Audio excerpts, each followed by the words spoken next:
ഹുക്മ ഹുക്മ ജീവൻ നൽകും വചനം.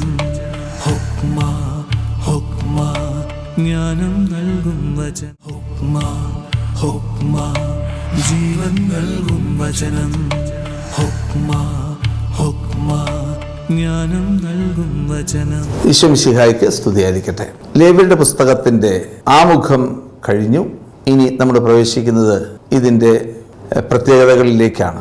കാരണം ലേവ്യരുടെ പുസ്തകത്തിന്റെ ഘടന നമ്മൾ കണ്ടപ്പോൾ മനസ്സിലാക്കി.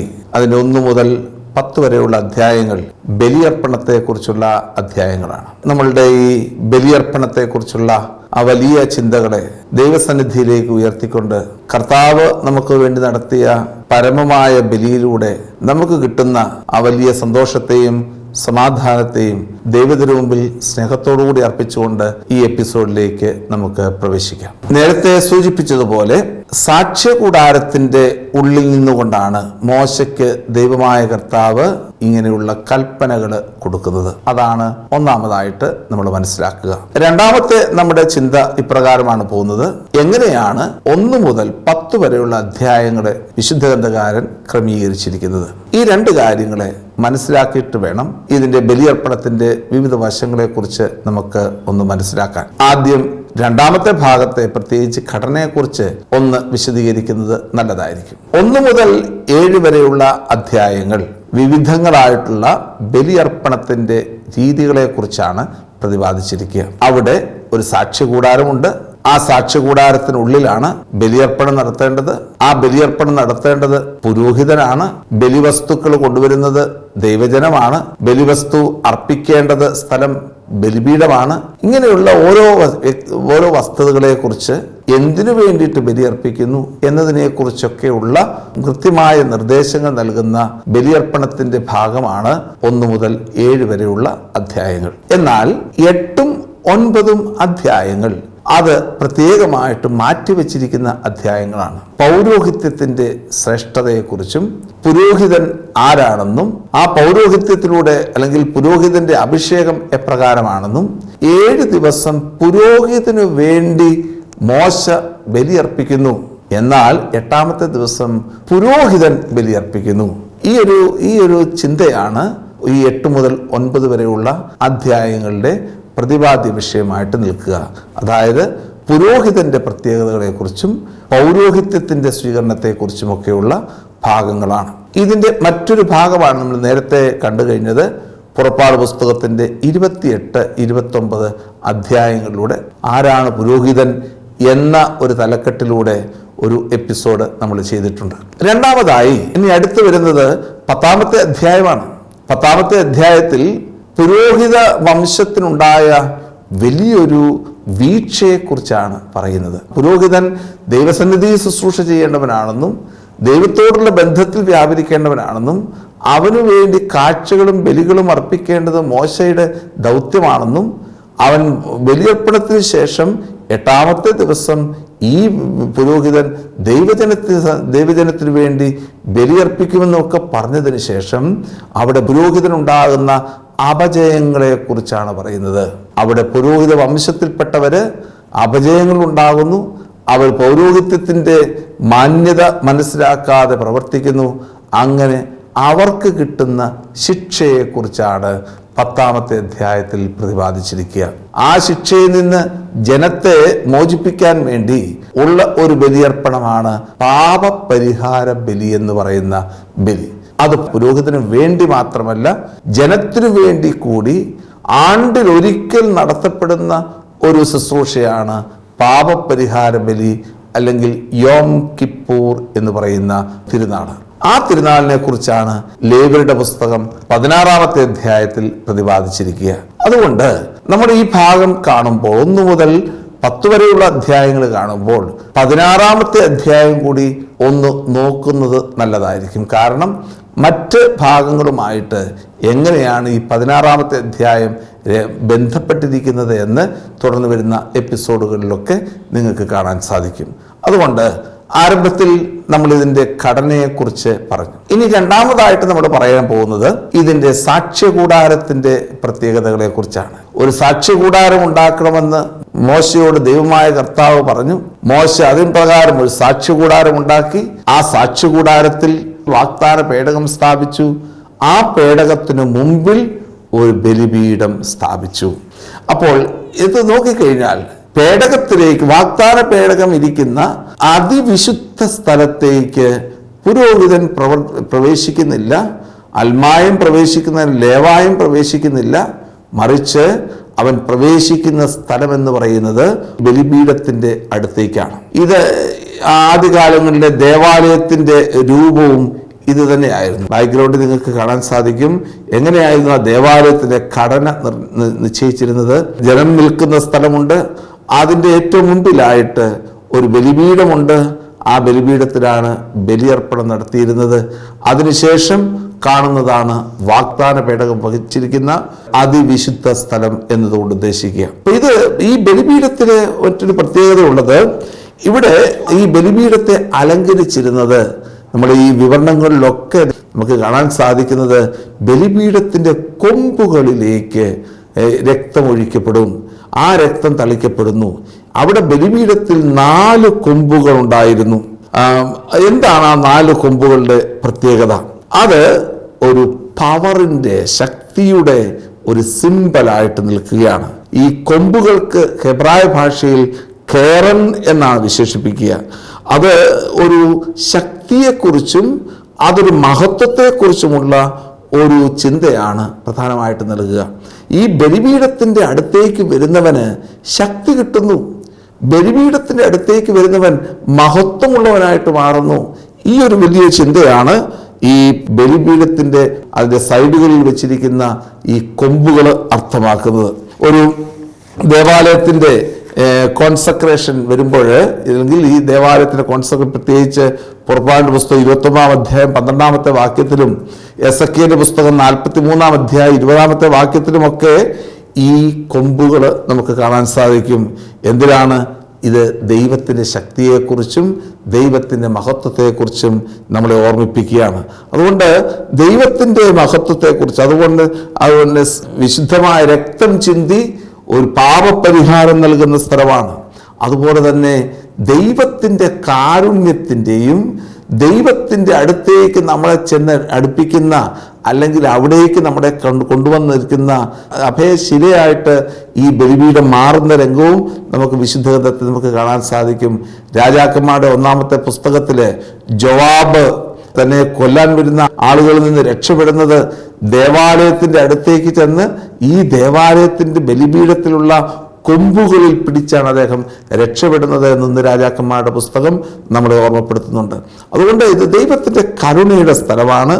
അതുപോലെ തന്നെ ദൈവത്തിന്റെ ശക്തിയുടെയും ഒക്കെ മഹത്വത്തിന്റെയും സ്ഥലമായിട്ടാണ് ഈ കൊമ്പുകളെ വിശേഷിപ്പിച്ചിരിക്കുന്നത്. 1 മുതൽ 10 വരെയുള്ള അധ്യായങ്ങളിൽ പ്രതിപാദിച്ചിരിക്കുന്ന ബലികളും ഈ ബലിപീഠത്തോട് ബന്ധപ്പെടുത്തിയാണ് ചിന്തിക്കേണ്ടത്. അതുകൊണ്ട് നമ്മളുടെ ചിന്ത മുഴുവനും വാഗ്ദാന പേടകം ഇരിക്കുന്ന അതിവിശുദ്ധ സ്ഥലത്തേക്കല്ല പോകേണ്ടത്, മറിച്ച് ഈ ബലിയർപ്പണത്തിൻ്റെ ഭാഗമായ അതിന് തൊട്ടു മുമ്പ് നിൽക്കുന്ന ബലിവസ്തു കൊണ്ടുവന്ന് വെക്കുന്ന ബലിപീഠത്തെയും ആ ബലിപീഠത്തിൽ 4 ഭാഗങ്ങളിലായിട്ട് സ്ഥിതി ചെയ്യുന്ന കൊമ്പുകളിലേക്കുമാണ് ശ്രദ്ധ പോകുന്നത്. അപ്പോൾ അവിടെയാണ് നമ്മളുടെ ഈ പഠനം മുന്നോട്ട് പോവുക. രണ്ടാമതായിട്ട് നമ്മൾ കാണുന്നത് അതിവിശുദ്ധ സ്ഥലത്തേക്ക് നമ്മൾ എപ്പോഴാണ് പ്രവേശിക്കുന്നത്? അത് ആണ്ടിൽ ഒരിക്കൽ മാത്രമാണ് പ്രവേശിക്കുന്നത്. അതിനെക്കുറിച്ചാണ് ലേവ്യരുടെ പുസ്തകം 16-ാം അധ്യായം രേഖപ്പെടുത്തിയിരിക്കുക. ഇനി നമുക്ക് ചില ബലിയർപ്പണത്തിൻ്റെ പ്രത്യേകതകളെ കുറിച്ച് നമുക്കൊന്ന് നോക്കാം.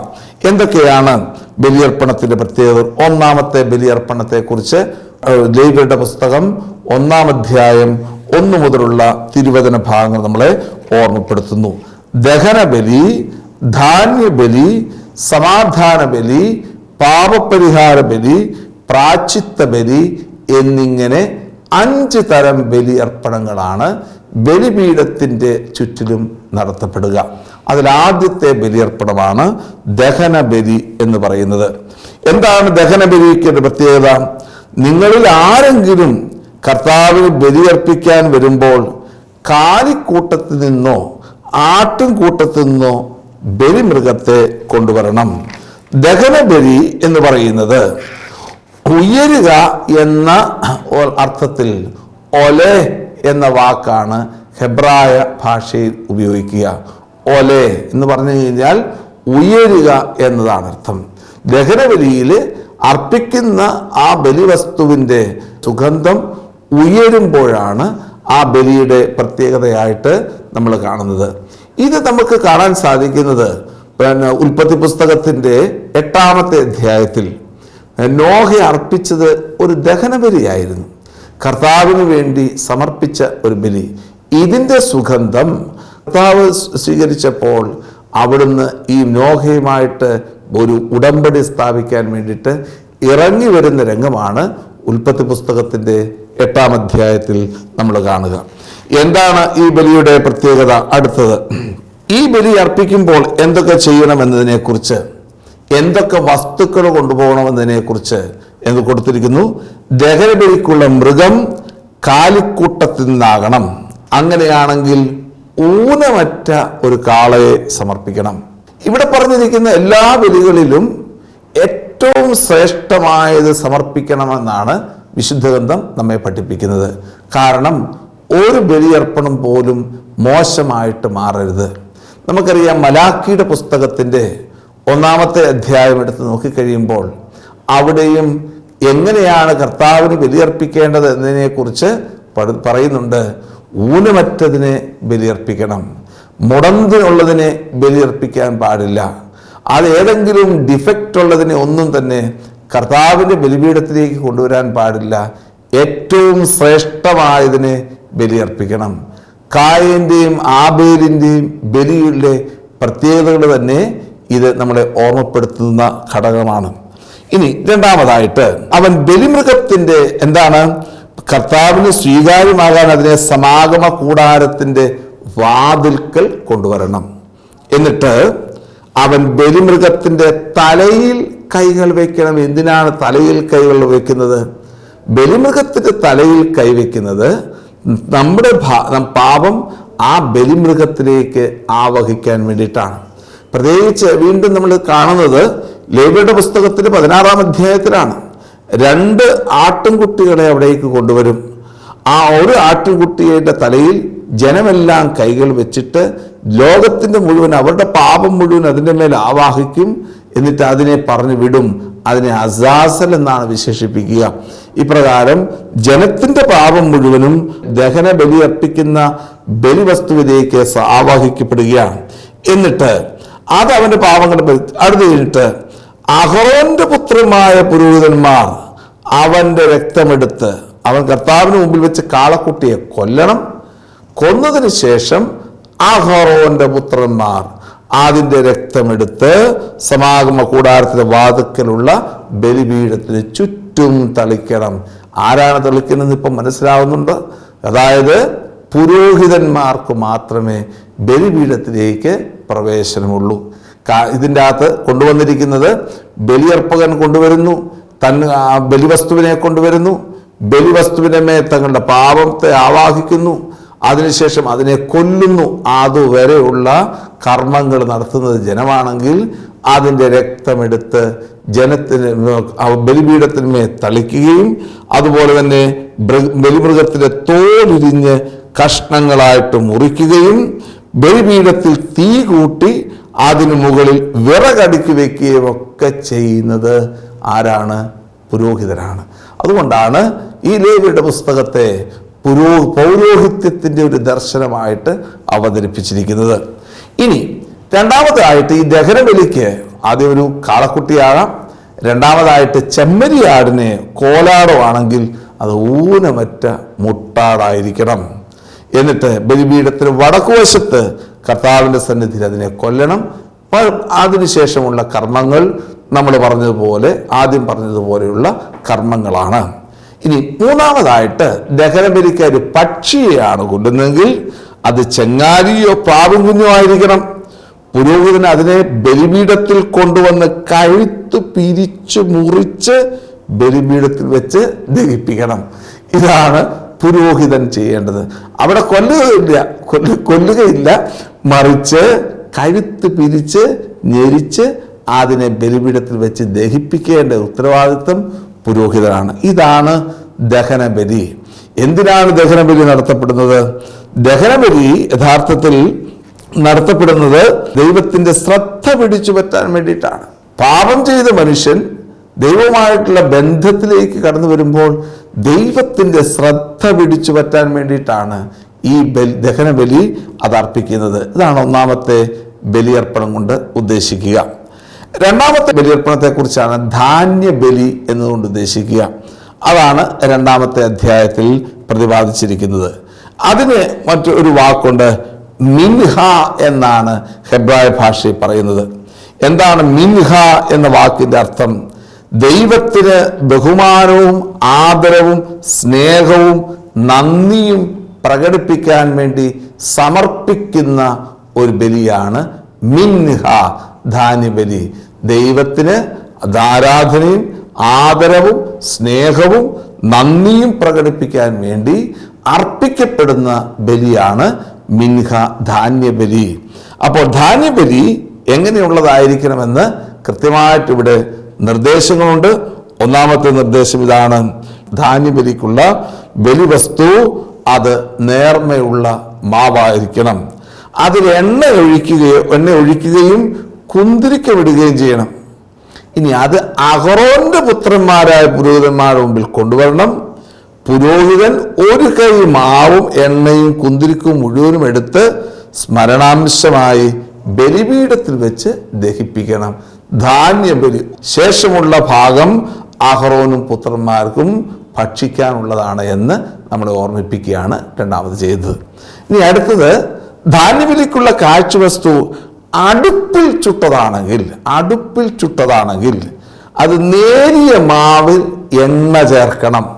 എണ്ണ ചേർത്തുണ്ടാക്കിയിരിക്കുന്നതാകണം. ഇത് ധാന്യബലിക്കുള്ള. ഇനി മൂന്നാമതായിട്ട്, ധാന്യബലിക്കുള്ള കാഴ്ചവസ്തു ഉരുളിയിൽ പാകപ്പെടുത്തിയതാണെങ്കിൽ അത് നേരിയ മാവിൽ എണ്ണ ചേർത്ത് ഉണ്ടാകണം. ഇവയെല്ലാം ആളുകൾ കൊണ്ടുവന്ന്, ജനം കൊണ്ടുവന്ന് പുരോഹിതന്റെ അടുത്ത് കൊണ്ടുവരികയും പുരോഹിതൻ അത് ധാന്യബലിയായിട്ട് സമർപ്പിക്കുകയും ബലിയർപ്പിക്കുകയും ചെയ്യുന്നു. അത് പുരോഹിതൻ അർപ്പിക്കുമ്പോൾ ഉപ്പും കൂടി കലർത്തി വേണം അർപ്പിക്കാൻ.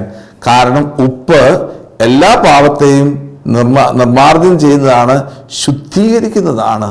അതുകൊണ്ടാണ് പുരോഹിതൻ ഉപ്പ് കലർത്തി ഇത് ദഹിപ്പിക്കേണ്ടത്. ഇനി അടുത്ത ബലിയർപ്പണമാണ് മൂന്നാമത്തെ അധ്യായത്തിൽ നമ്മൾ കാണുന്നത്, സമാധാന ബലി. ഷലേം എന്നാണ് ഈ വാക്കിന്റെ, സമാധാന ബലി എന്ന വാക്കുകൊണ്ട് ഉദ്ദേശിക്കുക. ഷലേം, സമാധാന ബലി.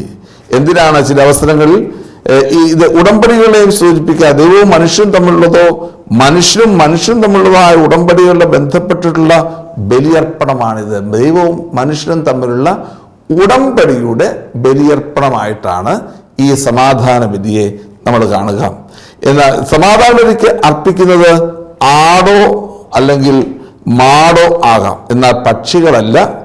മൃഗത്തെ മുഴുവനായും ദഹനബലിയിൽ നിന്ന് വ്യത്യസ്തമായി മൃഗത്തിന്റെ മേധസ്സു മാത്രമേ ഈ ബലിയിൽ അർപ്പിക്കപ്പെടുന്നുള്ളൂ.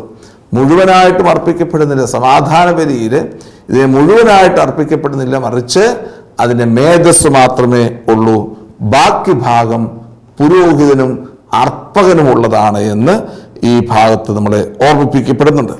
3 തരത്തിലുള്ള സമാധാന ബലികളെ കുറിച്ച് വിശുദ്ധ ഗ്രന്ഥം, പ്രത്യേകിച്ച് ലേവ്യരുടെ പുസ്തകം 7-ാം അധ്യായം 11 മുതലുള്ള വാക്യങ്ങൾ ഓർമ്മിപ്പിക്കുന്നുണ്ട്. ഒന്നാമത്തെ ഇതാണ് തൊദ എന്ന് പറയുന്ന സമാധാന ബലി, അല്ലെങ്കിൽ കൃതജ്ഞതാ പ്രകാശനത്തിനുള്ള ബലി. നീദർ എന്ന് പറയപ്പെടുന്ന നേർച്ച നേരുന്ന ബലി. മൂന്നാമത്തെ നദാബ എന്നല്ലെങ്കിൽ സ്വാദിഷ്ട കാഴ്ചയായ ബലി. ഇപ്രകാരമുള്ള ബലികൾ പ്രധാനമായിട്ടും തിരുനാളുകളിലാണ് അർപ്പിക്കപ്പെടുന്നത്. അതുകൊണ്ട് 3 പ്രധാനപ്പെട്ട ഈ ബലിയർപ്പണം നമുക്ക് പിന്നീട് നമുക്കുള്ള ഭാഗങ്ങളിൽ കാണാൻ സാധിക്കും. ഇനി എന്താണ് ഇതിൻ്റെയൊക്കെ പ്രത്യേകതയായിട്ട് കൊടുത്തിരിക്കുക? സമാധാന ബലിയെ കുറിച്ച് പറയുമ്പോൾ, സമാധാന ബലിക്കായി കാലിക്കൂട്ടത്തിൽ നിന്നാണ് കർത്താവിന് കാഴ്ച കൊണ്ടുവരുന്നതെങ്കിൽ ഊനമറ്റ പശുവായിരിക്കണം, കാളയോ പശുവായിരിക്കണം. എന്നിട്ട് ബലിമൃഗത്തിന്റെ തലയിൽ അത് കൈവയ്ക്കണം. സമാഗമ കൂടാരത്തിന്റെ വാതിൽക്ക് വെച്ച് അതിനെ കൊല്ലണം. അഹ്റോന്റെ പുത്രന്മാരെയും പുരോഹിതന്മാരും അതിന്റെ രക്തം ബലിപീഠത്തിന് ചുറ്റും തളിക്കണം. സമാധാന ബലിമൃഗത്തിന്റെ ആന്തരിക അവയവങ്ങളും അവയെ പൊതിഞ്ഞുള്ള മേധസ് കർത്താവിന് ദഹനബലിയായിട്ട് എടുക്കണം.